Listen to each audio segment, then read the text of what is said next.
तो आज खाई हमने सीज़न की पहली बाजरे की रोटी। मम्मी बनाती गई और हम गरमा-गरम घी डाल के खाते गए, क्योंकि हमें जाना था नारनौल और हमने जल्दी से सुबह ही खाना खा लिया था। बहुत बढ़िया लगी बाजरे की रोटी और प्रीशा तो गाड़ी में बैठते ही सो गई थी। हम सीधे डॉक्टर अपार के क्लिनिक पे पहुँचे क्योंकि हमें वहाँ पर कुछ काम था और थोड़ी देर बाद मेरी मम्मी और पापा भी आ गए क्योंकि उन्हें देना था हमें लहसुन का अचार जो उन्होंने हमारे लिए बनाया था और कुछ हमारे कपड़े रह गए थे जो वो देने आए थे।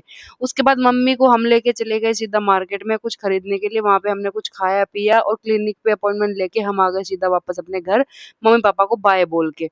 उनका मन तो नहीं कर रहा था प्रीशा से अलग होने का, बट बाय तो बोलना ही पड़ेगा क्योंकि घर तो आना पड़ेगा। घर आते ही मैंने सचिन को फ़ोन किया कि सचिन जल्दी से बाहर आ जाओ, कुछ सामान रखा है वो गाड़ी से बाहर उतारना है, तो आप हेल्प कर देना। तो वो जल्दी से बाहर आ गए, फिर हम चले गए सीधे घर के अंदर। घर के अंदर जाके मैंने देखा प्रज्ञा कब से वेट कर रही थी हमारा, मम्मा मम्मा करके याद कर रही थी। और चॉकलेट मैंने पीछे इसलिए छुपा ली थी क्योंकि वो मेल्ट हो रखी है, थोड़ी देर फ्रिज में रखनी पड़ेगी, उसके बाद मैं इसको दूँगी।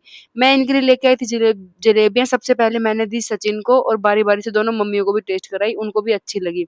फिर मैंने इनको पूछा, मैंने कहा, "आप भी खाओगे क्या?" तो इन्होंने बोला, "क्यों? मैं क्यों नहीं खाऊँगा? लेके तो मैं ही आया हूँ ना।"